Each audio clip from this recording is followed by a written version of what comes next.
Baik, Assalamualaikum warahmatullahi wabarakatuh.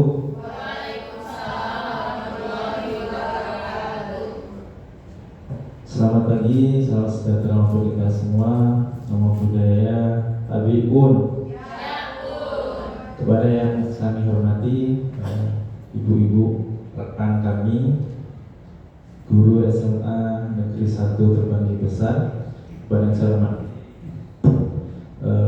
rekan-rekan CGP Angkatan 11. Pertama, marilah kita panjatkan puji syukur kita kehadirat Allah Subhanahu wa Ta'ala, karena atas limpahan rahmat dan karunia-Nya kita bisa berkumpul di sini dalam agenda untuk berbagi praktik baik dan juga budaya positif dari kami CGP Angkatan 11. Kedua kalinya salawat dan salam senantiasa tercurahkan kepada junjungan kita Nabi Muhammad SAW yang selalu kita tepatnya di yaumil qiyamah. Amin ya rabbal alamin. Baik, Bapak Ibu yang saya hormati, untuk mengawali agenda kita pada hari ini, marilah kita buka acara dengan membaca basmalah. Kedua kalinya ujian kami untuk memperkenalkan diri. Kata pepatah, tak kenal maka tak sayang, sudah sayang malah ditinggal, gitu ya. Oke, baik, saya sendiri Ewo Pusatto, saya CGP Angkatan 11. Kemudian ada Ibu Diana, kemudian dengan Ibu Yenti. Terima kasih Ibu. Ketiga kalinya saya mengucapkan terima kasih yang sebesar-besarnya kepada Bapak Ibu yang telah hadir pada agenda pagi ini. Tentunya di tengah kesibukan yang luar biasa bisa menyempatkan waktu untuk hadir pada agenda ini. Saya ucapkan terima kasih yang sebesar-besarnya. Baik Bapak Ibu, adapun agenda kita pada pagi hari ini adalah pemaparan terkait dengan budaya positif, gitu ya. Tentunya ini adalah merupakan diseminasi dari apa yang telah kami peroleh setelah mempelajari beberapa modul yang ada di Angkatan 11 ini. Baik, oke, sebelum itu, ini adalah kesepakatan terkait dengan forum diseminasi kita. Yang pertama adalah menghargai siapapun yang berbicara, gitu Bu ya. Jadi nanti berbicara bergantian, kemudian memperhatikan siapa yang berbicara. Yang kedua, menjadi mendengar yang baik. Yang ketiga, aktif berdiskusi. Dan yang keempat, tenang dengan pendapat orang lain. Mungkin ditambahkan Bapak Ibu? Cukup? Oke, kalau cukup kita lanjut ke selanjutnya. Baik, ini adalah beberapa poin yang akan kami sampaikan ke depan. Yang pertama adalah perubahan paradigma belajar, kemudian disiplin positif, motivasi perilaku manusia, kemudian keyakinan sekolah atau kelas, kebutuhan dasar manusia, posisi kontrol guru, dan terakhir terkait dengan segitiga restitusi.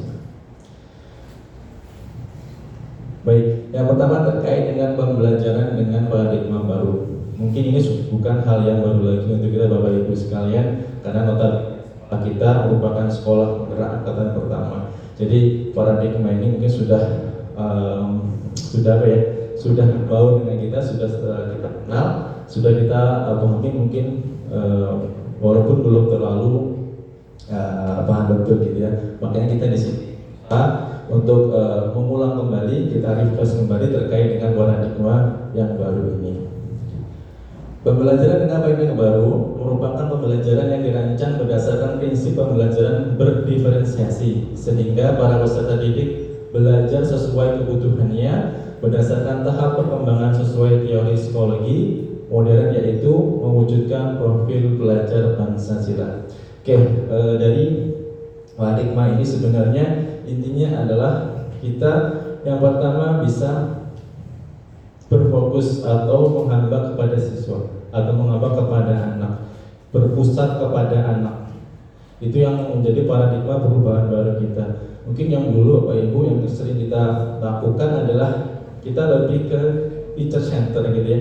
Banyak dari kita masih menggunakan itu sebagai metode untuk pembelajaran. Di paradigma baru ini mindset kita, paradigma kita ubah, yaitu untuk menjadi student center. Jadi student yang lebih aktif, yang lebih berdominan di dalam pembelajaran tersebut, sehingga mereka bisa meluapkan, mereka bisa memberikan pendapat mereka, kemudian apa yang mereka inginkan yang mereka peroleh dari pembelajaran itu.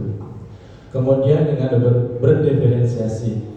Berdiferensiasi ini adalah bagaimana kita memberikan pelayanan atau bukan memberikan mereka itu pembelajaran sesuai dengan kebutuhan mereka gitu. Karena kita tahu bahwasanya anak memiliki kebutuhan yang berbeda-beda. Anak A dengan anak B itu berbeda kebutuhannya, pun dengan kompetensinya, ya kompetensi mereka pun berbeda. Jadi tidak bisa kita samaratakan satu sama lain.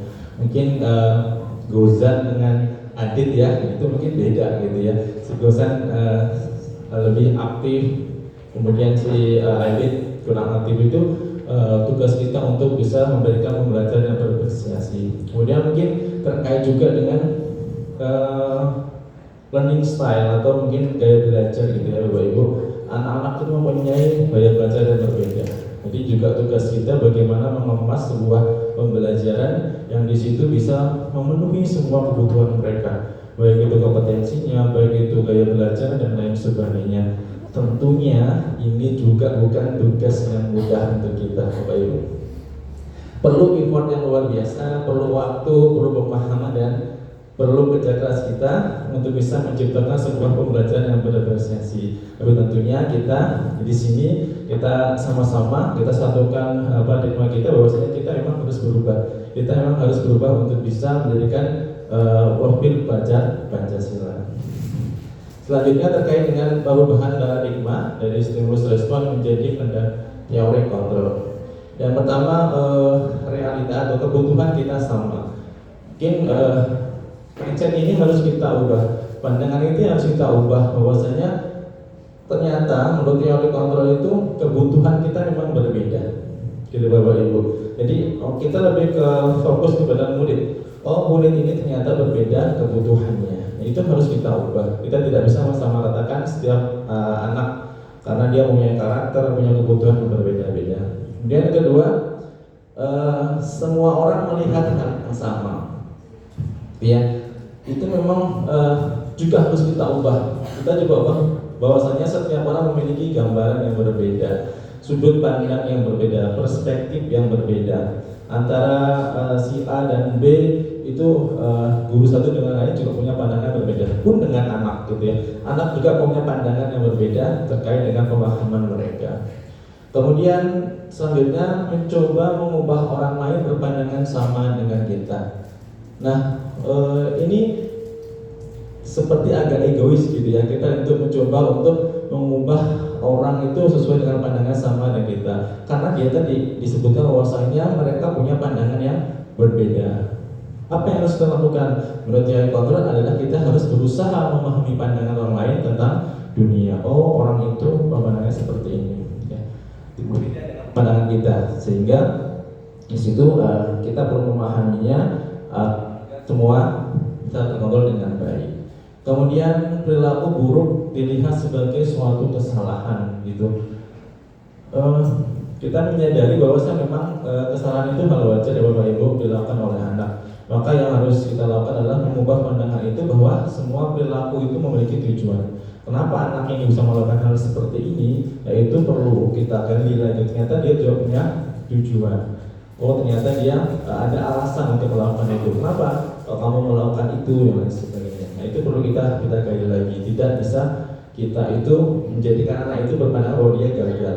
Kita akan geser dari pandangan mereka, bukan saya yang gagal, tapi saya hanya dalam proses pembelajaran. Jadi kesalahan itu hanya sebagai tempat atau mungkin sesuatu yang digunakan untuk proses belajar ke depannya menjadi lebih baik.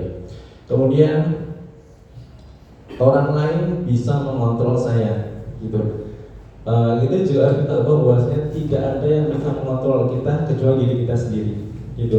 Apa yang kita lakukan, apa yang akan kita berikan kepada siswa itu juga kita sendiri yang bisa mengontrol. Tidak ada yang bisa untuk mengontrol diri kita kecuali kita sendiri.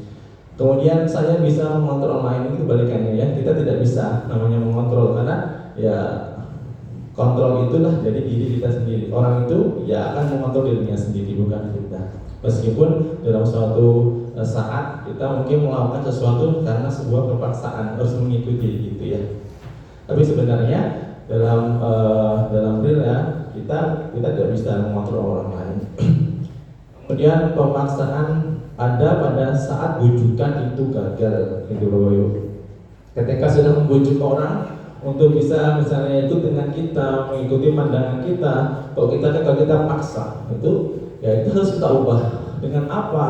Dengan kolaborasi dan konsensus menciptakan pilihan-pilihan baru. Kita ajak diskusi, kita berkolaborasi, kita ambil mana solusi yang terbaik gitu, sehingga semua bisa menerima itu, tidak hanya sekedar merasakan paksaan gitu. Tapi kalau ada sebuah kesepakatan, itu kita akan menyadari, oh ini kesepakatan saya, kesepakatan bersama, jadi harus kita lakukan, tidak ada paksaan di situ. Kemudian terakhir, model berpikir menang dan kalah itu harus kita ubah menjadi model berpikir menang dan menang. Ketika mungkin ada sebuah masalah dengan siswa, jadi tidak bisa kita berpikir kamu yang korban, kamu yang pelaku gitu ya, kamu yang dihukum, kamu yang tidak, itu tidak seperti itu. Jadi di antara kedua ini kita harus bisa memberikan win-win solution. Jadi keduanya ini tidak merasa disalahkan, sehingga keduanya itu bisa membangun kembali diri mereka untuk bisa memperbaiki dirinya di kemudian hari. Next, baik, selanjutnya akan disampaikan oleh Ibu Dian.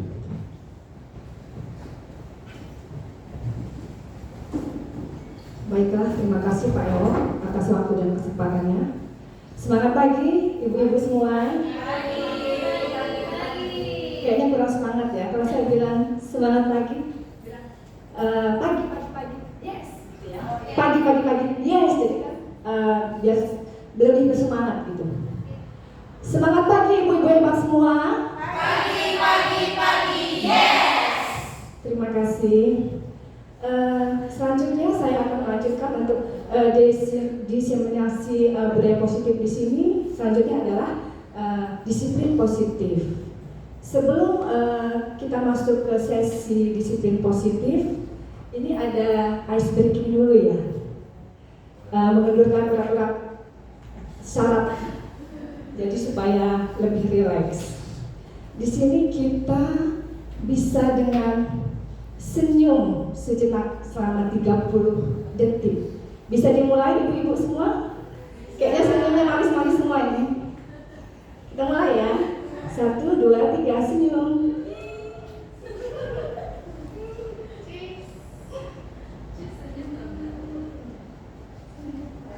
Udah 30 detik ya? Iya, terima kasih. Kayaknya saking manisnya senyumnya ya, sampai tidak mau dilepaskan lagi senyum dari wajah. Baiklah, terima kasih ibu-ibu semua. Kita masuk ke sesi disiplin positif.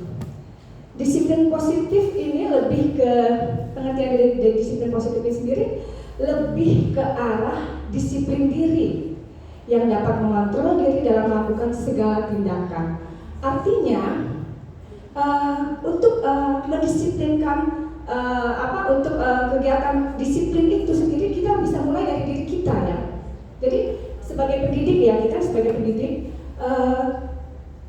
tugas kita mendisiplinkan siswa ya, tanggung jawab kita mendisiplinkan siswa. Tetapi sebelum kita mendisiplinkan siswa, tentunya kita mulai dari diri kita sendiri ya, ibu-ibu ya.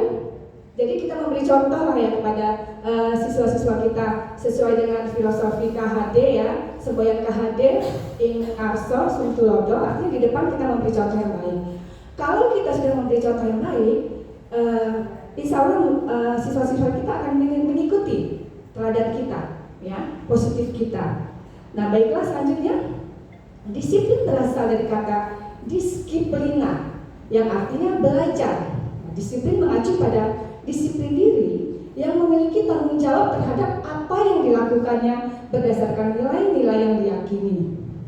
Kemudian, disiplin positif juga merupakan salah satu cara menerapkan disiplin yang bertujuan untuk menumbuhkan kesadaran serta memberdayakan peserta didik tanpa imbalan penghargaan atau reward dan ancaman atau hukuman. Nah, biasanya siswa kita itu menerapkan disiplin itu karena ada beberapa faktor ya.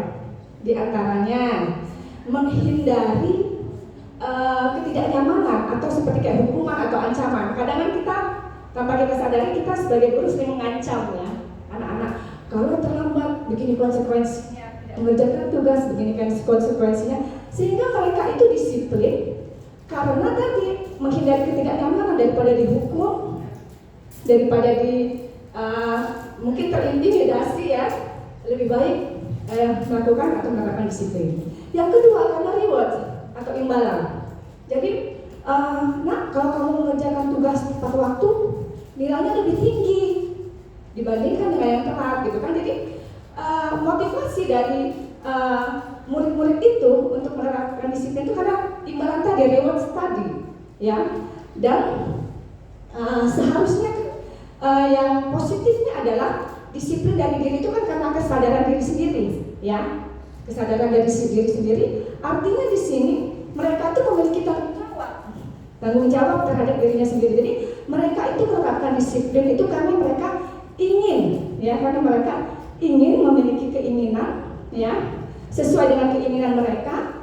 Kemudian karena menghargai diri mereka sendiri, yang mereka sesuai dengan nilai-nilai yang mereka percaya. Ya. Misalnya nih, kalau misalnya dia berangkat sekolah tepat waktu, ya, dia berangkat sekolah tepat waktu bukan karena takut dihukum. Sama guru di sini ada guru BK yang suka menghukum. Mohon maaf ya. Bukan karena takut dihukum, ya, tapi karena dia punya tanggung jawab.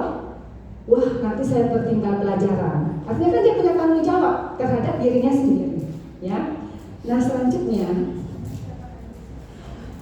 masih disiplin positif.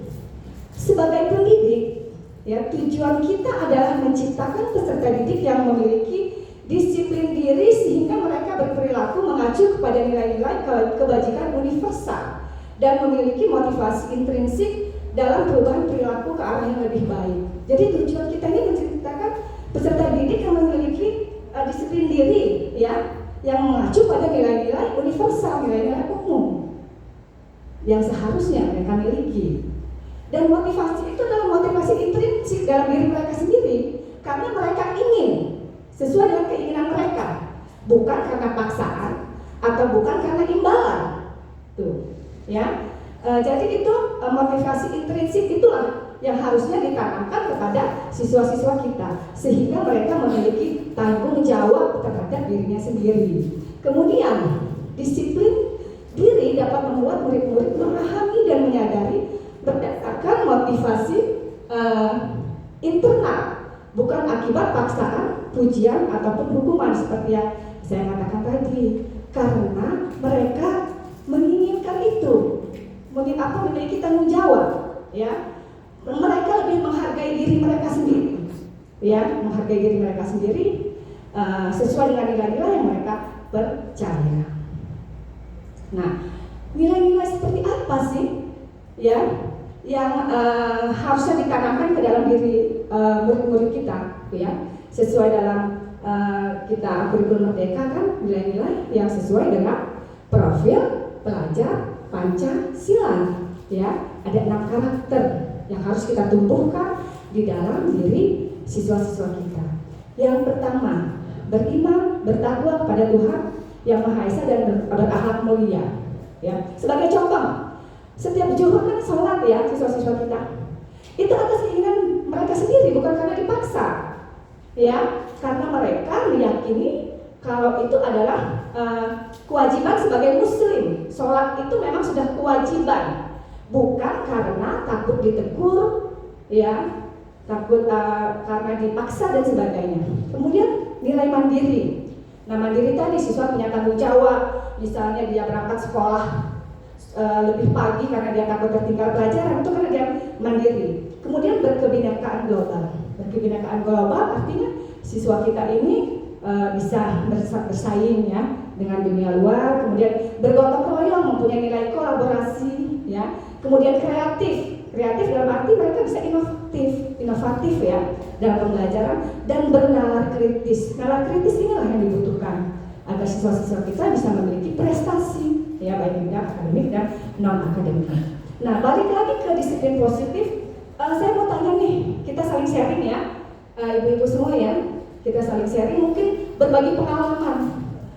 Adakah di sini ibu-ibu yang sudah menerapkan disiplin positif baik di sekolah ataupun di kelas? Nah, apakah selama ini ada kendala? Kalau kendalanya seperti apa, kita bisa berbagi nih. Gimana, ibu-ibu? Dalam penerapan disiplin selama mengajar atau di sekolah atau di kelas, adakah kendala dalam penerapan disiplin positif itu? Bu Nikmah?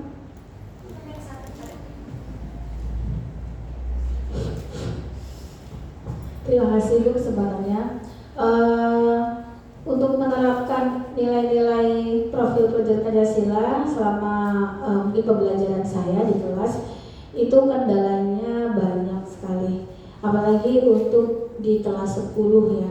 Ini menurut saya pembiasaan yang belum sudah dibuat suatu peraturan gitu atau kesepakatan bersama, tapi tetap saja di situ kemandiriannya tuh belum, rasa tanggung jawab itu belum muncul ketika harus setiap hari diingatkan, kan harus setiap hari diingatkan, kemudian harus setiap detik, setiap menit pun harus ibaratnya mengingatkan kembali, ini loh kesepakatan kita, ini loh aturan-aturan di kelas kita, aturan pembelajaran kita di kelas, dan itu belum terbiasa. Nah, itu kendalanya, belum terbiasa. Salah satu yang biasanya istilahnya untuk disiplin yang dilanggar siswa itu salah satunya apa? Salah satunya melaksanakan piket ya? Ya kalau di kelas, tapi kalau pas pembelajaran saya itu izin keluar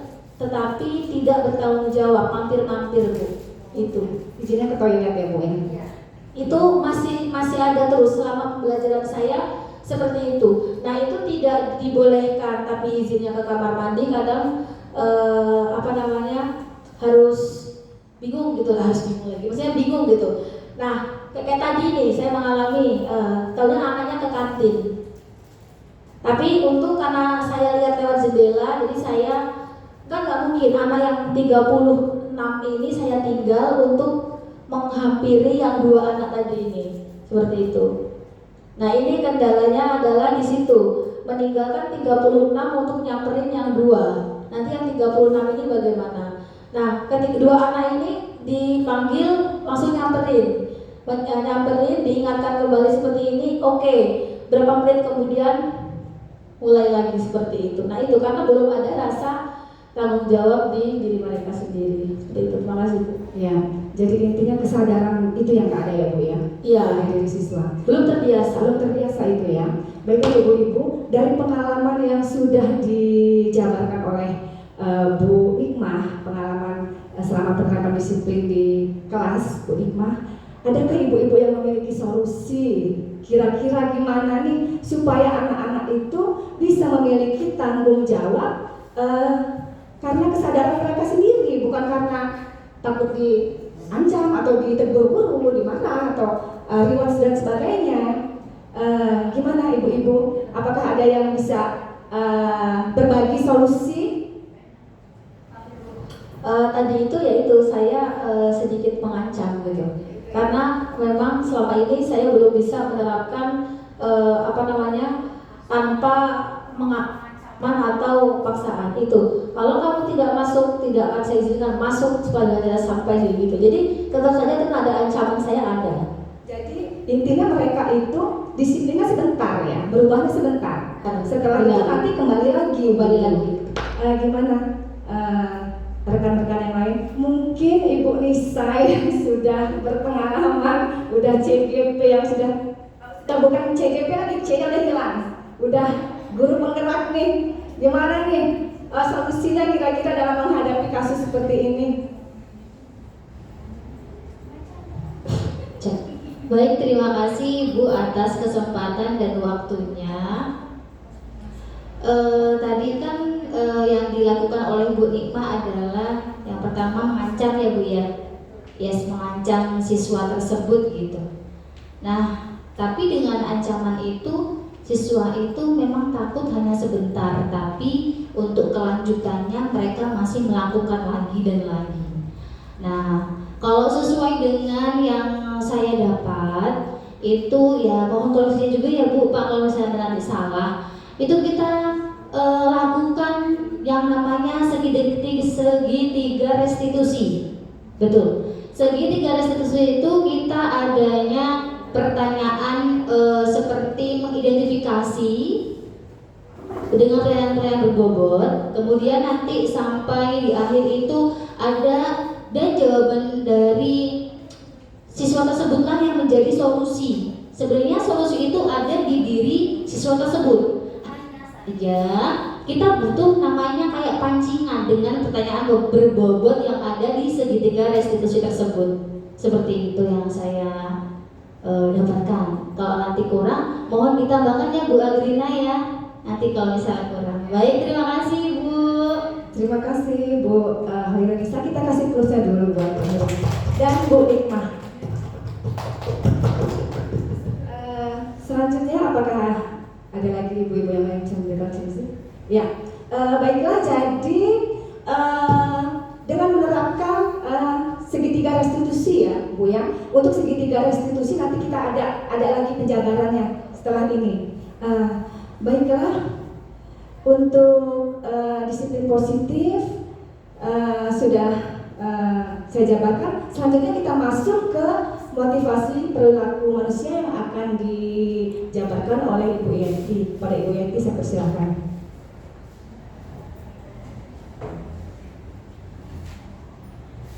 Baik, terima kasih Ibu Diana atas kesempatannya. Nah, di sini saya ingin melanjutkan paparan yang berkaitan dengan budaya positif. Tentunya di sini tentang motivasi perilaku manusia. Sebelumnya tadi sudah disampaikan sedikit, sudah disinggung oleh Bu Diana tentang motivasi perilaku manusia. Tapi sebelumnya kita coba speaking lagi ya. Bapaknya cuma ada Pak Iwan di sini, ibu semuanya. Kita coba untuk speaking. Di sini kita permainan speakingnya adalah tebak gambar. Nah, untuk sambil kita refresh sebentar. Nah, ibu-ibu guru hebat semuanya, coba perhatikan, kita lihat gambar yang ada di layar. Kira-kira gambar apakah ini? Bebek, pinguin. Coba Bu Nikmah, kita lihat gambar apa ini? Iya, pinguin panda ya Bapak Ibu ya. Sebenarnya ternyata ini bukan pinguin tapi panda. Panda jadi-jadian. Oke, berikutnya ada lagi satu gambar. Nah, ayo Bapak Ibu, jangan sampai terkecoh lagi. Ayo. Gajah, singa. Ayo pengalaman dari yang gambar pertama Ibu. Sudah singa, gajah? Gajah. Coba kita lihat gambar apakah itu. Iya. Ternyata gambar bebek. Bebeknya dicucuk. Oke, ini sekedar untuk merefresh saja biar tidak terlalu tegang. Oke, Bapak Ibu, ini untuk motivasi perilaku manusia tadi sudah sempat disampaikan sedikit oleh Ibu Diana terkait motivasi ekstrinsik atau motivasi dari luar dan juga motivasi intrinsik. Nah, motivasi perilaku manusia itu ada 3. Yang pertama itu untuk menghindari keyakinan atau untuk ketidaknyamanan atau untuk menghindari hukuman. Kemudian yang kedua itu untuk mendapatkan suatu imbalan atau penghargaan dari orang lain. Kemudian yang ketiga itu untuk menjadi orang yang memang mereka inginkan. dan menghargai diri sendiri dengan nilai-nilai yang mereka percaya. Nah, tadi sudah disampaikan oleh Bu Diana, ada ekstrinsik dan intrinsik. Sebelum saya lanjutkan, ada tidak dari Bapak Ibu? Tentunya dari ketiga motivasi perilaku manusia ini sudah tidak asing dari dalam diri kita. Sebenarnya apa sih itu intrinsik, motivasi intrinsik atau mungkin motivasi ekstrinsik? Ada yang coba ini menyampaikan? Silakan Bu Rifan. Iya, menurut saya motivasi ekstrinsik itu adalah kita termotivasi karena pengaruh orang lain. Terus kemudian kalau motivasi intrinsik itu kita termotivasi karena diri sendiri, karena kesadaran diri sendiri bahwa motivasi itu perlu, seperti itu. Iya, terima kasih Ibu Rikma. Jadi kalau ekstrinsik tadi sudah sampaikan seperti contohnya memberikan hukuman ataupun memberikan imbalan, itu muncul dari luar karena mereka mengharapkan sesuatu atau takut dengan sesuatu sehingga tidak muncul dari dalam diri sendiri, bukan kemauan dari diri sendiri, sehingga itu kesalahan yang dia lakukan itu tidak akan dia gunakan untuk melakukan perbaikan, tapi akan dia ulangi dan ulangi karena memang itu tidak muncul dari dalam diri sendiri, kesadaran dari diri kita sendiri. Beda dengan intrinsik. Kalau intrinsik itu memang kesadaran dari dalam diri untuk menghargai diri atau mungkin untuk mencapai ketercapaian dalam dirinya, sehingga dia akan berusaha untuk memperbaiki kesalahan itu menjadi hal yang lebih baik lagi. Itu kalau intrinsik. Jadi kegiatan yang dilakukan kalau dia punya motivasi intrinsik itu akan lebih tinggi usaha yang dilakukan daripada usaha untuk takut dengan hukuman ataupun hanya mendapatkan imbalan. Nah, Bapak Ibu, Ibu di sini saya juga baru sedikit menyadari setelah mengikuti kegiatan CGP ini. Ternyata kita memberikan sebuah imbalan ataupun penghargaan itu kurang bagus, kurang baik untuk memberikan motivasi kita kepada anak. Dulu saya pernah menerapkan di kelas, ayo anak-anak, siapa yang bisa maju atau bisa nanti ibu kasih door prize, kan seperti itu ya Ibu ya. Nah, anak-anak semangat. Ternyata di balik itu semua itu ada hal sisi buruknya. Kira-kira apa ibu-ibu semua sisi buruknya? Menghalalkan segala cara gitu. Kebiasaan. Jadi kalau enggak, saya pernah mengalami. Jadi saya kasih reward. Jadi kalau boleh reward apa Bu? Nggak boleh reward nggak mau Bu saya. Gitu. Terima kasih. Munculkan hukuman apa itu kan ya? Apa? Iya. Jadi kebiasaan yang buruk. Ternyata jadi benar yang dikatakan Bu salah satu Bu Nikma. Jadi kalau misalnya anak semangat kalau hanya ada rewardnya, maju. Kemudian hanya sekedar untuk mendapatkan reward, dia saling bersaing tapi bersaingnya tidak sehat. Mungkin cepat-cepatan dengan cara mencari contekan dan sebagainya.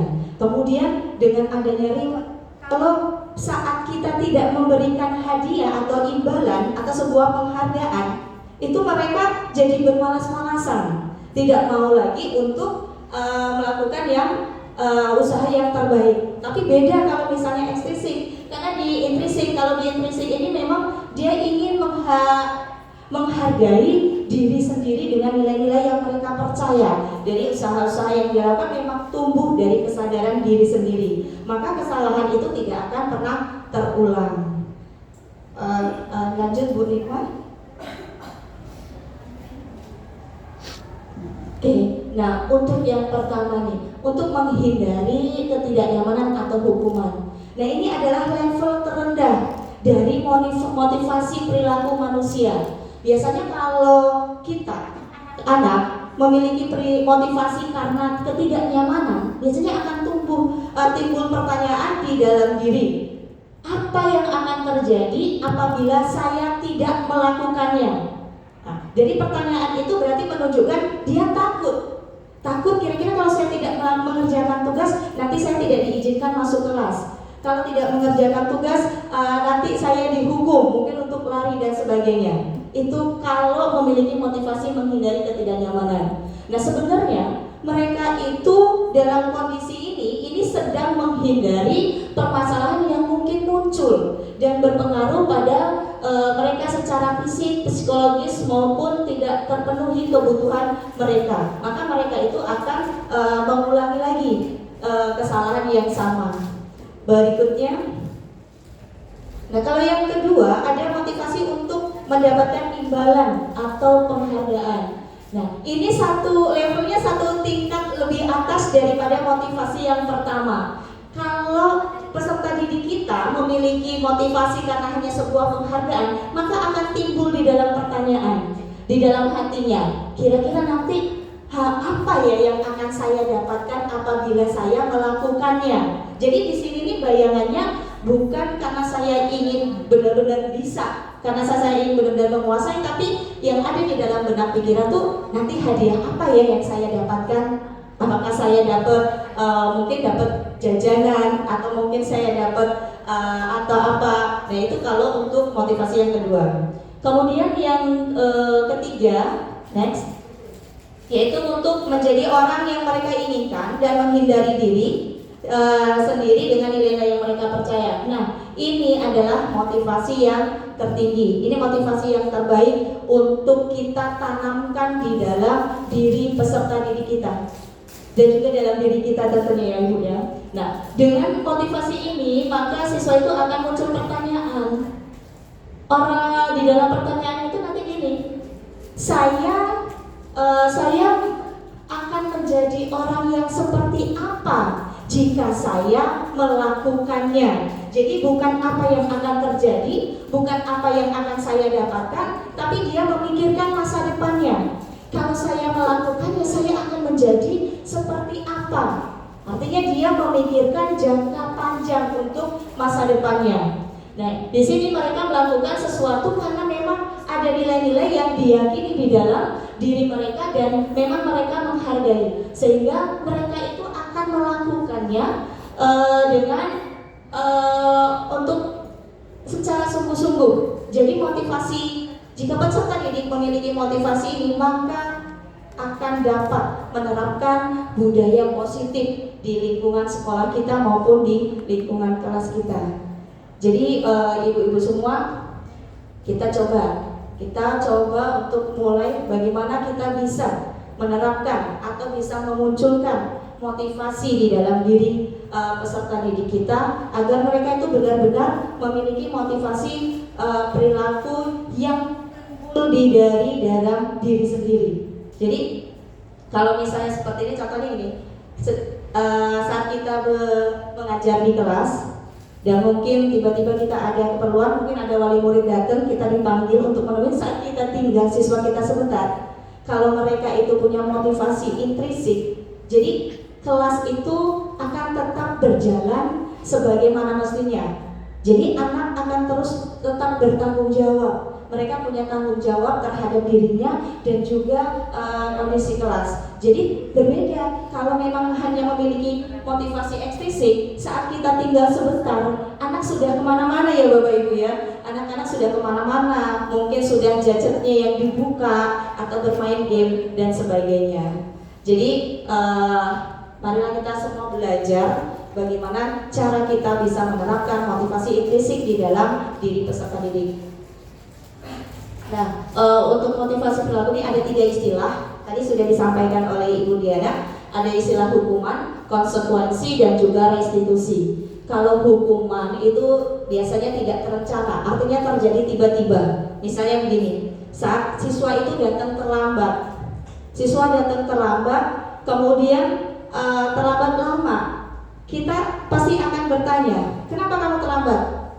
Kemudian silakan kamu bersihkan toilet dan sebagainya. Itu sebuah hukuman, konsekuensi atau apa ya? Kalau misalnya seperti itu, siswa terlambat tapi kita suruh lari lapangan 2 putaran misalnya, atau mungkin membersihkan toilet, itu termasuk apa? Hukuman. Apakah itu terencana ibu-ibu? Tidak, terjadi sepintas saja saat anak itu melakukan sebuah kesalahan. Kemudian yang kedua, murid itu juga tidak akan tahu apa yang akan terjadi dan dia tidak dilibatkan dalam prosesnya. Kemudian bersifat satu arah, mempunyai hukuman fisik atau psikis. Fisik itu seperti lari lapangan, psikis bisa dengan mental. Kemudian kalau konsekuensi ini terencana, tentunya siswa sudah tahu kalau misalnya tidak mengerjakan tugas, konsekuensinya tidak akan mendapatkan nilai. Itu bukan hukuman ya Bu ya, itu adalah konsekuensi. Kemudian murid juga tetap dibuat tidak nyaman. Sikap guru selalu memonitor murid. Kemudian terakhir ada restitusi. Nah, restitusi ini adalah proses menciptakan kondisi bagi murid untuk memperbaiki sebuah kesalahan. Nah, proses kolaborasi yang mengajarkan murid untuk mencari solusi sendiri. Jadi kolaborasi, kita ajak ngobrol dulu peserta didik itu permasalahannya apa. Jadi tidak langsung kita berikan sebuah hukuman atau tindakan. Oke, berikutnya ada tentang keyakinan kelas atau keyakinan sekolah, akan dipaparkan oleh Bapak Ewa. Silakan.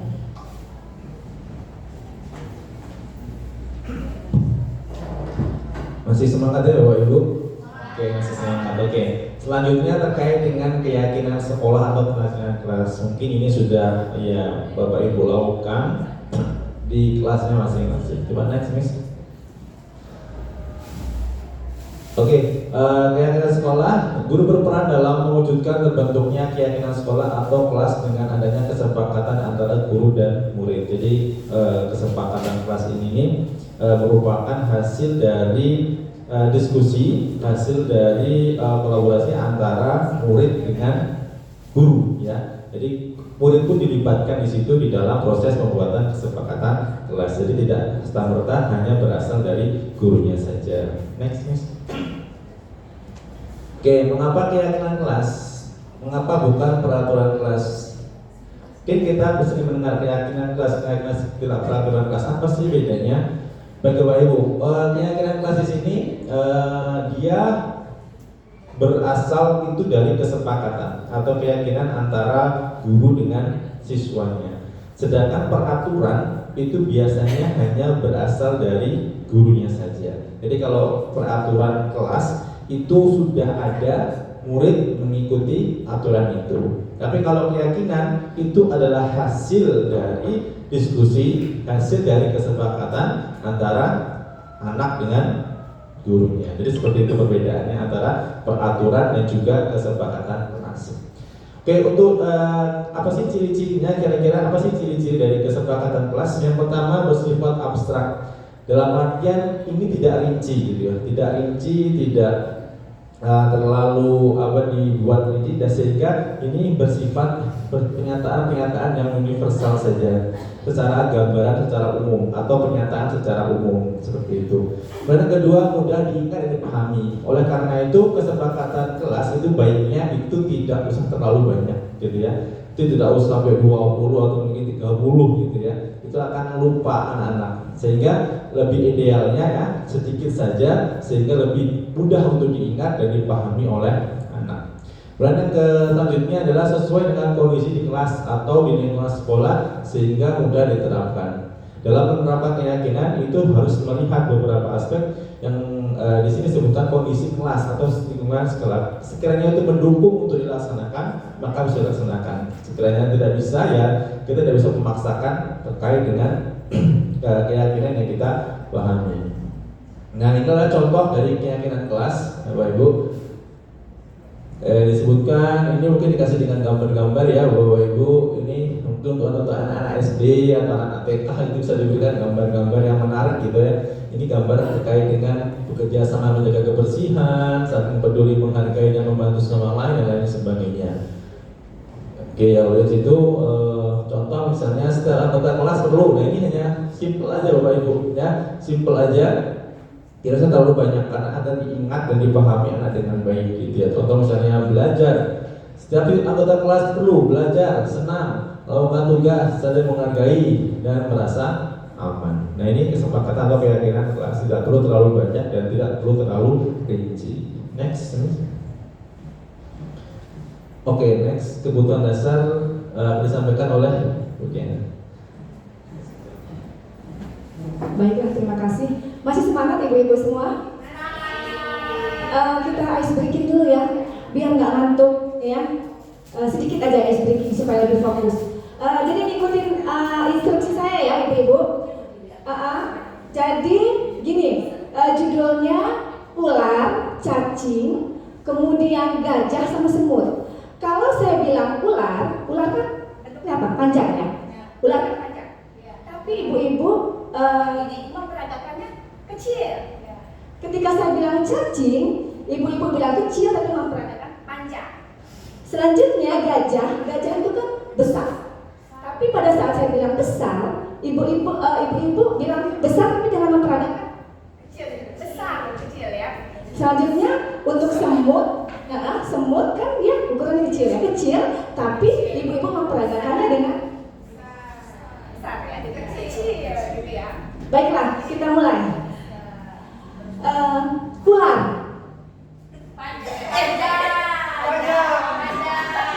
Cacing.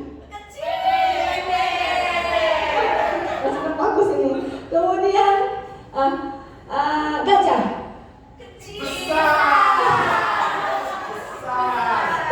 Siapa yang masih belum bagus? Kemudian semut.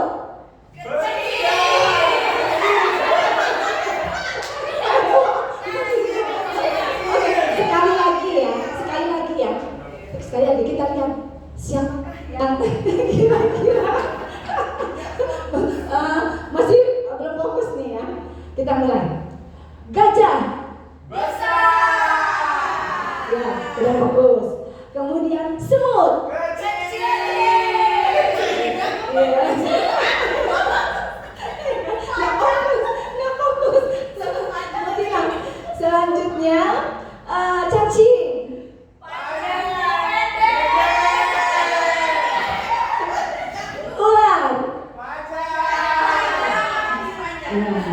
Baiklah ya, jadi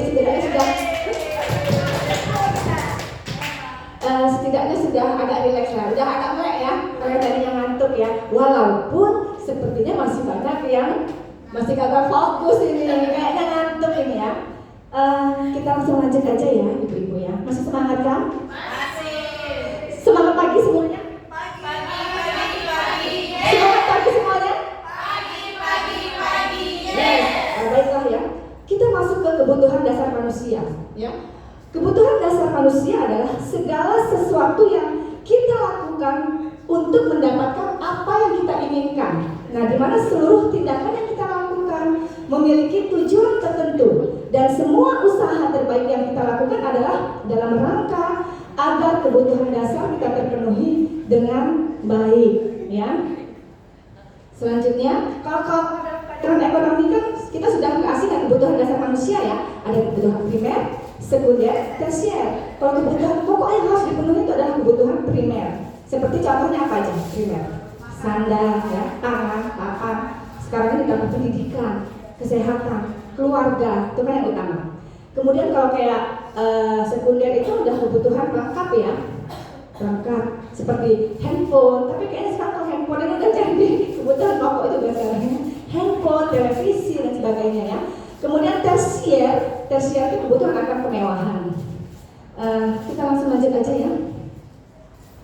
Nah di sini, ketika seorang murid melakukan suatu perbuatan yang bertentangan dengan nilai-nilai kebajikan atau melanggar peraturan, hal itu sebenarnya dikarenakan mereka gagal memenuhi kebutuhan dasar mereka. Ya, ini kalau dia melakukan sesuatu yang bertentangan dengan nilai-nilai kebajikan, melanggar peraturan, itu artinya mereka gagal memenuhi kebutuhan dasar mereka. Nah dalam konteks ini, dalam konteks kebutuhan dasar manusia untuk siswa-siswa kita ya di sekolah ya, di sini ada 5 kebutuhan dasar manusia. Ya, yang pertama bertahan hidup. Bertahan hidup ini artinya kebutuhan yang harus dipenuhi adalah makanan, pakaian, tempat tinggal, keamanan, kesehatan. Ya. Kemudian yang kedua, kebutuhan akan kasih sayang dan rasa diterima. Ya, di sini artinya keinginan untuk diterima, diperdulikan, berbagi, kerjasama, dan menjadi bagian dalam suatu kelompok. Nah, selanjutnya kebutuhan yang ketiga adalah kebutuhan akan penguasaan. Nah, penguasaan di sini lebih ke harga diri, kemudian keinginan untuk dianggap, kemudian memimpin, berprestasi, diakui dan didengar. Kemudian kebutuhan yang keempat adalah kebutuhan akan kebebasan. Di sini dalam arti mandiri, memiliki pilihan, ya, kemudian mencoba hal baru, mampu mengendalikan arah dirinya. Nah, kemudian akan kesenangan yang terakhir, yaitu bermain, humor, antusiasme dan tertawa. Nah, di sini untuk kebutuhan dasar manusia, di sini kita ya. Jadi next Ibu Nikma. Di sini ada studi kasus. Jadi nanti bisa kita bersama-sama saling sharing ya.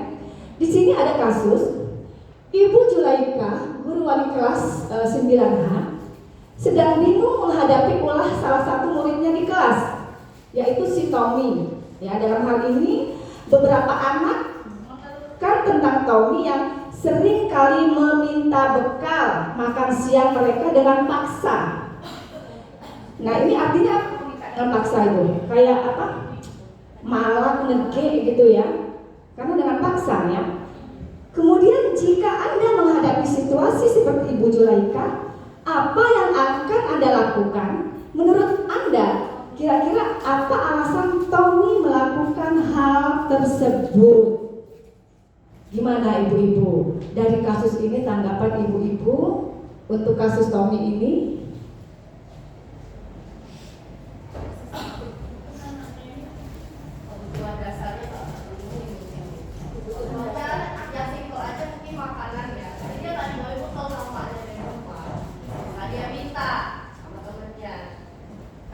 Kebutuhan dasar tadi akan kebutuhan bertahan hidup tadi ya, bertahan hidup. Ya, jadi kebutuhan dasar tidak terpenuhi, kebutuhan bertahan hidup. Karena menurut Bu Ita tadi tidak dibawakan bekal oleh orang tuanya, sehingga akhirnya dia malah makan temannya, minta paksa. Ya, ada lagi yang lain?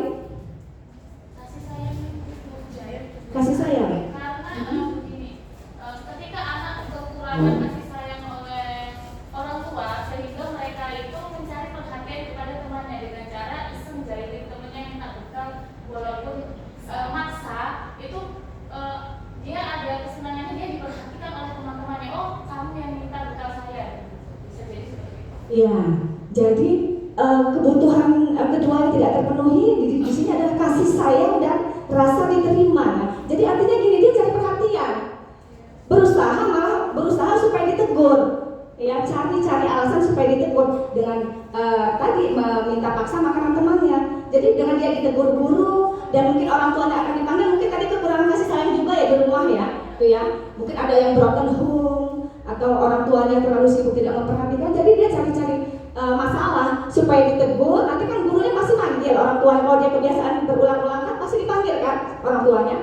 Dan jadi dia tahu nih, jadi dia dengan orang tuanya dipanggil, jadi harapan dia ya orang tuanya lebih memperhatikan dia, gitu kan. Jadi di sini kebutuhan akan kasih sayang dan rasa diterima. Ada lagi yang lain?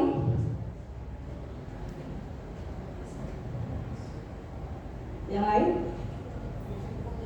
Cukup ya. Mungkin penguasaan juga ya. Jadi dengan dia teman-teman merasa takut ya, karena kalau misalnya dia paksa-paksa kan, oh teman-teman takut jadi ngasih ke dia. Jadi dia kebutuhan akan kekuasaan ya. Selanjutnya juga kebebasan mungkin. Jadi bisa jadi orang tuanya membawakan dia bekal, tapi bekalnya itu aja, kalau nggak nasi goreng, mie goreng, jadi dia bosan ya. Jadi tidak ada pilihan. Jadi dia mungkin kebebasan itu dia ingin memilih, ingin dengan makanan yang lain gitu ya. Selanjutnya terakhir tadi seperti juga yang dikatakan oleh Bu Arung tadi, akan kesenangan ya. Jadi dia iseng, sengaja bikin kesel temannya. Jadi kalau dia dengan ngisengin temannya, mungkin dia ada kepuasan tersendiri, merasa terhibur dengan dia ngisengin temannya tadi ya. Nah itu kebutuhan dasar.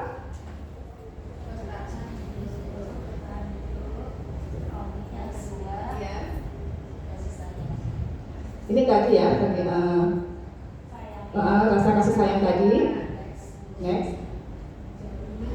Nah ini tadi kebutuhan akan kekuasaan tadi, ya. Jadi dia bangga, teman-temannya takut dengan dia, ya. Selanjutnya, ini tadi bosan mungkin dia dibawakan bekal itu aja, sehingga dia akan kebebasan, pengen memilih ya untuk sesuatu yang baik. Selanjutnya, ini tadi ada kepuasan tersendiri kalau dia ngisengin temennya, tuh ya. Ya, next. Selanjutnya untuk masuk ke posisi konstitusi akan dijabarkan kembali oleh Pak Ewo. Bu Yeti, Bu Yeti silakan.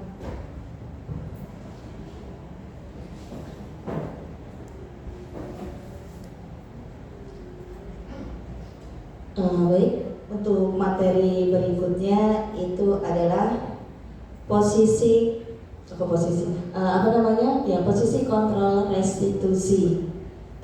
Perlu kita ketahui ya Ibu-ibu bahwa posisi kontrol restitusi itu ada 5, yaitu kita guru sebagai penghukum, kemudian guru sebagai pembuat rasa bersalah, kemudian guru sebagai teman, guru sebagai pemantau, dan guru sebagai manajer. Karena sebenarnya kita sebagai guru itu adalah yang mempunyai posisi kontrol itu semua. Nah, selama ini coba kita saling berbagi sebentar untuk teman-teman semuanya, ibu-ibu semuanya, kira-kira di posisi manakah kita berada selama ini? Apakah di posisi sebagai penghukum atau pembuat bersalah, teman, pemantau, atau mungkin kita ini ada di posisi sebagai manajer? Silakan, ada yang mau berbagi? Di posisi apa saat ini kita itu Bapak Ibu selama ini? Boleh. Semuanya. Coba nggak semuanya, tapi coba berbagi salah satu lah. Silakan Bu, ini Pak boleh berbagi salah satunya. Ya, untuk pengalaman saya mengalami semuanya. Jadi saya yang kadang sebagai teman, ya saya manajer, atur, saya membuat bersalah, saya yang menghukum, saya juga memantau. Jadi memang saya memantau. Ulang lagi nggak ini gitu. Kemudian pokoknya saya itu semua saya lakukan. Itu pengalaman jujur seperti itu. Iya. Saya juga pernah melakukan semuanya ya Ibu. Kita terkadang melihat kondisi atau situasi gitu ya, sesuai dengan kondisinya seperti apa. Tapi sebenarnya walaupun kondisinya seperti apa, itu ada posisi yang paling baik sebenarnya untuk kita sebagai seorang. Oke, nah coba mungkin terlihat tidak, ini ibu-ibu selalu kecil ya. Untuk 5 posisi kontrol tadi itu kan ada penghukum, kemudian pembuat rasa bersalah, teman, pemantau ataupun manajer. Nah, perlu kita ketahui kalau dalam penghukum atau pembuat rasa bersalah ini bisa menjatuhkan atau membuat mental peserta didik kita itu lebih jatuh. Misalnya nih, kalau untuk penghukum, biasanya kalau untuk menghukum itu nada yang kita pakai itu kan nada tinggi ya Bapak Ibu. Misalnya tidak mengerjakan tugas atau mungkin terlambat, nah itu kita marah. Jadi posisinya kalau menghukum itu ada nada marahnya tidak ya Ibu? Ada. Mungkin dengan bahasa menghardik, kemudian dengan nada yang keras, atau mungkin kita juga terkadang tanpa sadar kita dengan menunjuk-nunjuk. Nah itu merupakan hukumnya. Nah hasilnya itu akan menyebabkan peserta didik kita karena takut hukuman, hasilnya dia akan melakukan kebohongan. Ya, dia akan melakukan kebohongan sehingga tidak berani untuk menyampaikan apa yang sebenarnya. Kemudian kalau pembuat rasa bersalah, biasanya kalau pembuat rasa bersalah ini nadanya lebih halus penyampaiannya, kita lebih rendah, tapi itu bisa menimbulkan rasa bersalah di dalam diri siswa yang itu bisa dia terus bawa sampai nanti mereka dewasa, dan itu masih teringat saat mereka itu dewasa. Kemudian pemantau, nah untuk sebagai teman, ini biasanya kayak kita sebagai teman, biasanya ayolah kan gitu, mari, atau mungkin sambil merangkul. Ini posisi sebagai teman ini ada sisi positifnya, tapi ada juga sisi negatifnya. Ada yang tahu ibu-ibu apa kira-kira sisi negatifnya kalau kita sebagai teman? Saya selama ini juga saya kebanyakan sebelumnya saya juga berusaha dengan peserta didik itu bisa menjadi sebagai teman, karena kalau kita berpikir sebagai teman itu bisa diajak ngobrol gitu kan. Anak didik kita itu lebih leluasa untuk menyampaikan apa yang ada di dalam unek-uneknya, tapi sebenarnya itu kurang baik di dalam untuk peserta didik kita. Kenapa? Kalau kita itu sebagai teman, itu akan membuat peserta didik itu ketergantungan kepada kita. Dan yang tidak baik lagi, dia hanya akan mengikuti apa perintah kita. Belum tentu dia mau mengikuti apa yang dengan guru yang lainnya. Karena kalau misalnya sama Bu Nikma, dia enak, Bu Nikma teman, gak suka teman. Tapi kalau Bu Yati seperti tidak saya kan. Jadi tidak lebih nurutnya sama Bu Nikma dengan saya, karena itu tidak timbul dari kesadarannya sendiri. Kemudian kalau pemantau itu biasanya berkaitan dengan hal-hal yang ada konsekuensinya. Kalau pemantau, misalnya ada peserta didik yang datang terlambat, mungkin ada pertanyaannya begini kalau sebagai pemantau, ini kamu tahu jam berapa kita masuk kelas misalnya, itu adalah pemantau. Tahu apa kalau misalnya terlambat, nah itu pemantau. Jadi berkaitan dengan peraturan sekolah, ada konsekuensinya. Nah kalau manajer ini kita berusaha bagaimana caranya kita itu bisa memperbaiki keadaan anak. Jadi anak itu bisa belajar dari kesalahan dan mereka itu menyadari kesalahan itu sehingga mau memperbaiki dirinya sendiri. Next Bu Hikmah. Kemudian, nah ini ada sebuah kasus ya. Ini salah satu kasus yang ingin coba saya sampaikan. Kasus ini nanti kita posisikan dari 5 posisi kontrol. Yang kasusnya adalah siswa tidak memakai atribut lengkap saat mengikuti upacara bendera. Nih, biasanya kalau yang pertama tuh hormat pada bendera selama 1 jam. Ini hukuman ya. Nah, ini merupakan hukuman hormat selama 1 jam. Kemudian kalau ada pertanyaan dari ini menyampaikan berapa kali ibu atau bapak itu harus memberitahu kamu selalu saja mengecewakan bapak atau ibu. Nah, kalau bahasa seperti itu apa termasuk? Sehingga kalau kita kamu tuh selalu mengecewakan bapak dan ibu, berarti membuat di dalam hati anak itu timbul rasa bersalah, ya. Timbul rasa bersalah, oh iya saya sudah mengecewakan ibu. Nah itu nanti akan terbawa sampai seterusnya ya Bapak Ibu. Berikutnya next. Nah ini yang ketiga, sebagai teman. Biasanya kan bahasanya gini kalau kita sebagai temannya, ayo dong ikuti aturan sekolah. Tolong ya bantu ibu, bapak ya sekali ini. Ya sudah tidak apa-apa, gitu kan. Lain kali jangan sampai dilakukan lagi ya. Nah itu sebagai teman. Ada bahasa ayo dong kan gitu. Yuk mari masuk dan sebagainya. Tapi ini sebagai teman, karena kalau sebagai teman ini terkadang ketergantungan anak kepada kita itu yang sisi buruknya. Kemudian yang berikutnya pemantau biasanya kan ini, kamu melanggar peraturan sekolah, kamu tahu konsekuensinya. Nah itu adalah pemantau. Karena apa? Konsekuensinya apa? Terkait dengan aturan atau peraturan di sekolah. Nah nanti setelah selesai upacara, kamu beli ya atribut di koperasi dan jangan diulangi lagi. Itu sebagai pemantau. Kemudian berikutnya, sebagai manajer, ya sebagai manajer, apakah kamu tahu kesalahanmu?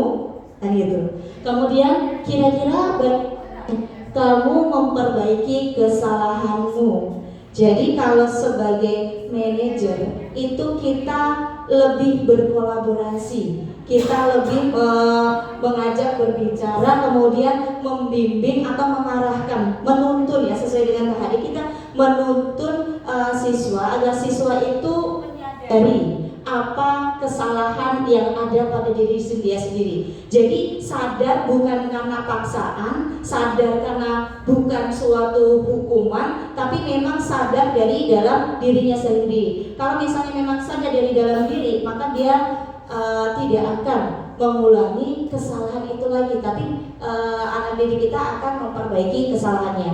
Nah, kemudian dicoba Bapak Ibu.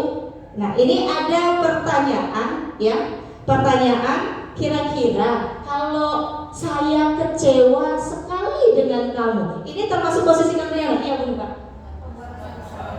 Pembuat rasa bersalah. Coba kita lihat dulu Pak, pembuat rasa bersalah. Iya. Jadi kalau bahasa saya kecewa sekali dengan kamu, itu membuat rasa bersalah. Kemudian yang berikutnya, oke, kamu tidak pernah benar melakukannya. Apa ini? Kamu tidak pernah benar melakukannya, kan biasanya gitu nadanya ya. Apa ini posisi kontrol apa? Iya, coba kita lihat. Iya, karena nadanya begini. Kamu tidak pernah benar melakukannya, kan gitu. Ini termasuk dalam hukuman. Kemudian berikutnya, yang ketiga, nih. Apa rencanamu untuk menyelesaikan masalah ini? Iya, manajer. Lebih enak ya. Jadi kita serahkan kepada peserta didik untuk menemukan solusinya. Bisa kata berikan. Menurut kamu bagaimana kan gitu? Berikutnya, ayolah lakukan demi bapak atau ibu ya. Ini teman, karena kayak sebuah ajakan ya Bapak Ibu. Oke. Nah yang terakhir nih, kamu tidak pernah mendapatkan nilai jika tidak mengerjakan tugas. Apa ini Ibu? Pemantau, karena ada konsekuensinya. Kalau tidak mengerjakan tugas maka tidak mendapatkan nilai. Itu bukan hukuman ya kalau tidak mendapatkan nilai, tapi itu adalah sebuah konsekuensi. Next, berikutnya. Lanjut Bu.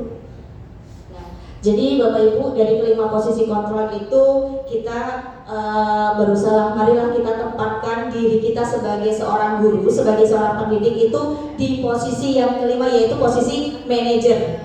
Ya, karena sebagai manajer, guru itu bisa berbuat sesuatu sehingga murid itu bisa bertanggung jawab dan mereka itu bisa menemukan permasalahannya sendiri. Sehingga dengan posisi manajer ini bisa mengacu pada restitusi, jadi bisa mengacu pada kolaborasi. Jadi kita ajak ngobrol siswa agar siswa ini bisa menemukan solusinya. Berikutnya next Bu Nikma. Nih, posisi kontrol atau manajer itu berdasarkan restitusi. Tadi yang sudah saya sampaikan. Jadi peserta didik bisa menemukan solusinya sendiri. Berikutnya Bu Nikma. Baik, nah untuk selanjutnya adalah materi terakhir sepertinya ini segitiga restitusi yang akan disampaikan oleh Pak Ewo. Pada Pak Ewo disilakan. Baik, Bapak Ibu, terima kasih. Terakhir Bapak Ibu, mungkin poin yang terakhir yang akan kami sampaikan terkait dengan segitiga restitusi. Lanjut aja, Miss. Lanjut. Ya. Lagi.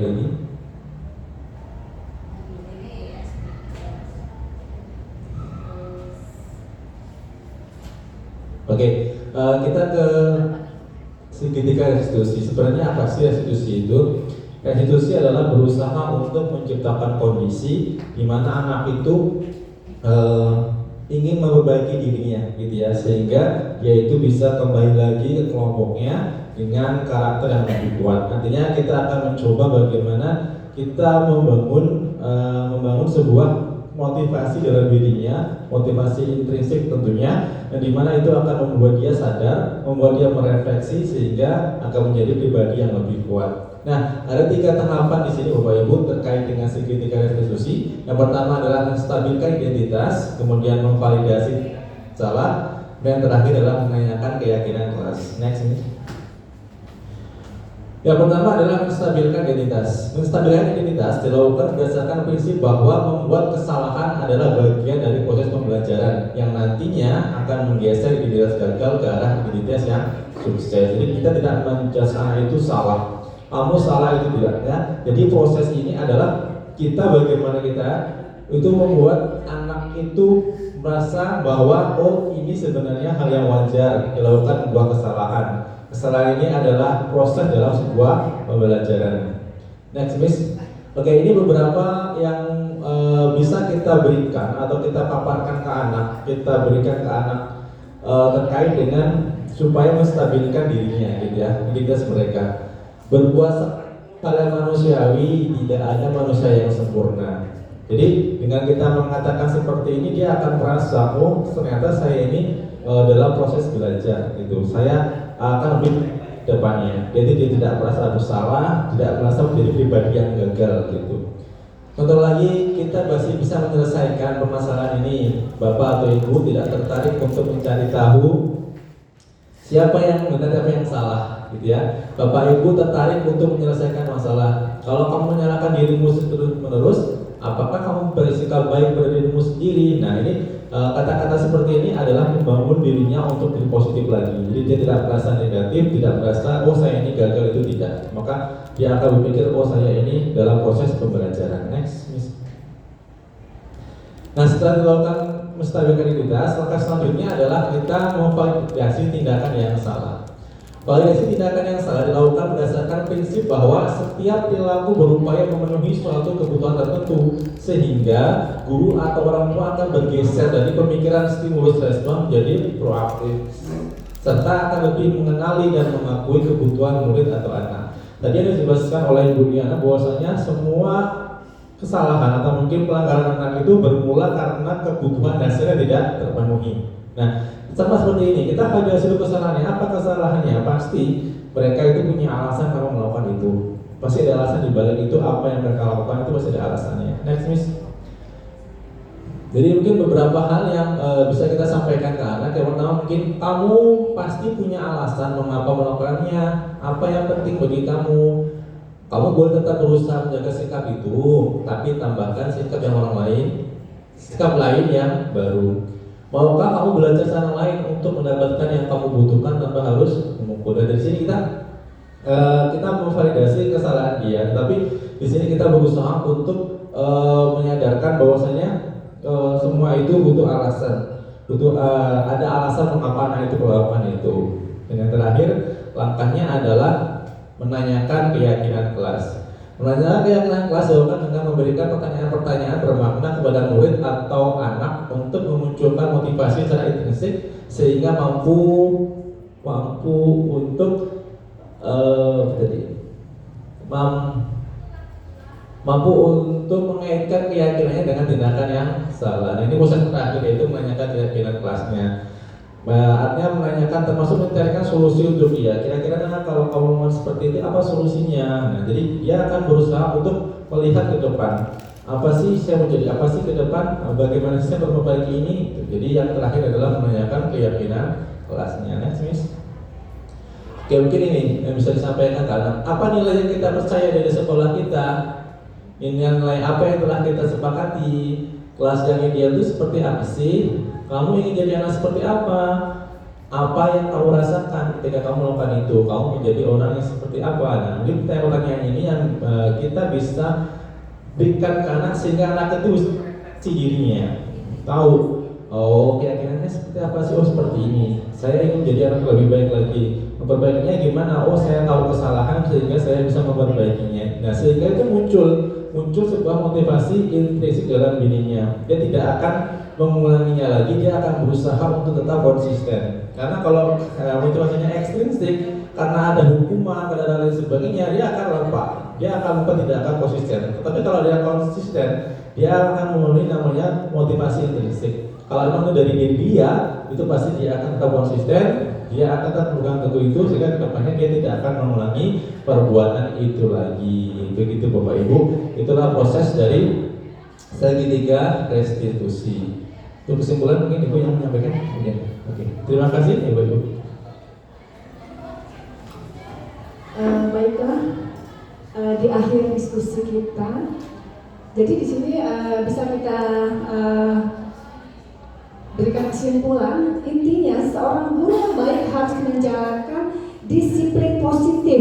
Nah, disiplin positif itu bisa kita mulai dari diri kita sendiri. ya dengan memunculkan motivasi-motivasi intrinsik kepada siswa-siswa kita. Artinya mereka melakukan disiplin itu karena memang keinginan mereka untuk menjadi lebih baik, menghargai diri mereka sendiri sesuai dengan nilai-nilai yang mereka percaya. Kemudian kedua, dengan memahami motivasi perilaku manusia. Apa sih motivasi siswa-siswa kita tersebut melakukan hal-hal yang mungkin yang negatif misalnya ya itu. Kemudian dengan juga yang ketiga dengan keyakinan kelas ya. Jadi keyakinan kelas di sini dengan memberikan keyakinan-keyakinan yang bermakna kepada siswa kita ya, agar mereka bisa membiasakan diri untuk disiplin dari diri peserta didik tersebut ya, dengan juga memberikan solusi-solusi ya yang ditawarkan kepada siswa tersebut ya. Kemudian selanjutnya dengan posisi kontrol guru ya, di mana ada 5 posisi kontrol. Di sini intinya posisi kontrol yang positif yang harus dimiliki guru itu adalah posisi sebagai manajer ya, manajer. Kemudian yang terakhir dalam menerapkan atau mencari solusi dari permasalahan atau kasus yang dihadapi oleh siswa-siswa kita di sekolah, kita bisa dengan menerapkan segitiga restitusi, yaitu dengan menstabilkan identitas, dengan memvalidasi tindakan yang salah, dan menanyakan keyakinan kelas. Baiklah ibu-ibu semua, sebelum kami mengakhiri sesi diseminasi budaya positif ini, kami ingin refleksi dulu ya dari Bapak Ibu. Apa sih refleksi dari kegiatan untuk budaya positif kita pada hari ini? Bisa 2 orang untuk memberikan refleksinya. Apa sih yang didapatkan dari diseminasi budaya positif kita pada hari ini? Silakan. Maaf Ibu, izin menjawab. Refleksi untuk kegiatan hari ini. Jadi alhamdulillah saya mendapatkan ilmu baru mengenai pembelajaran, bahwa guru itu tidak boleh sebagai penguasa kelas, atau menurut saya itu sebagai satu-satunya yang menonjol di kelas gitu. Tetapi sebagai seorang guru itu harus berperan sebagai manajer. Itu yang poin yang saya pelajari banget di sini, bahwa perlunya negosiasi. Ternyata siswa kita dengan siswa itu harus ada yang namanya negosiasi. Apa yang seharusnya dilakukan, misalkan siswa melakukan kesalahan, tujuannya apa, kenapa kamu melakukan kesalahan itu, terus menurut kamu penyelesaiannya bagaimana, salah atau tidak tadi kamu, dan sebagainya. Itu pelajaran sekali untuk saya hari ini. Jadi guru sebagai manajer itu poin penting yang saya pelajari hari ini. Terima kasih Bu Rima. Terus saya dulu Pak Rima. Bisa satu lagi Pak, bukan mungkin.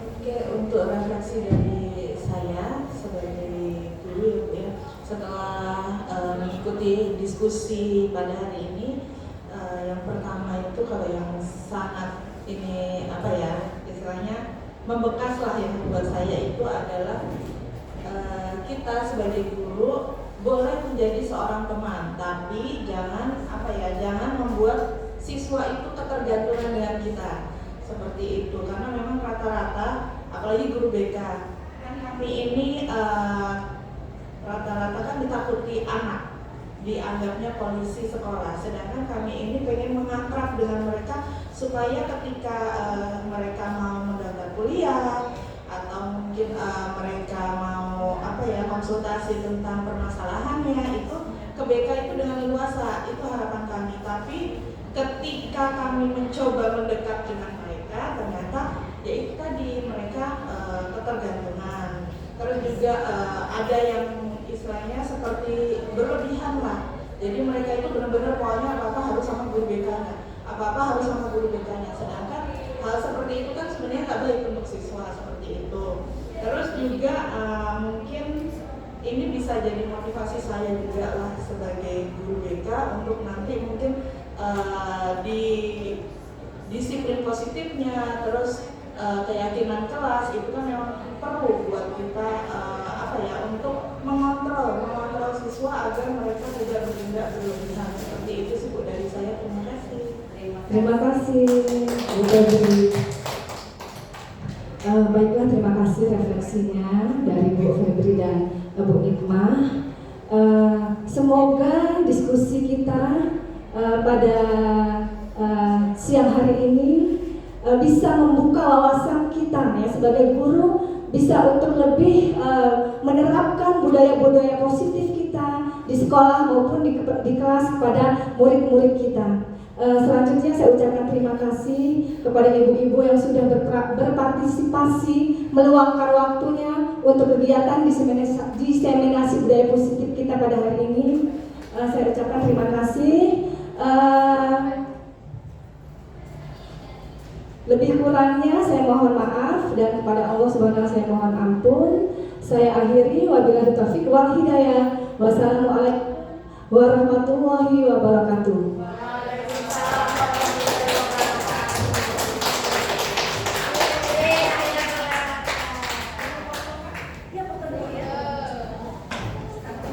Ini Bu, apa ya?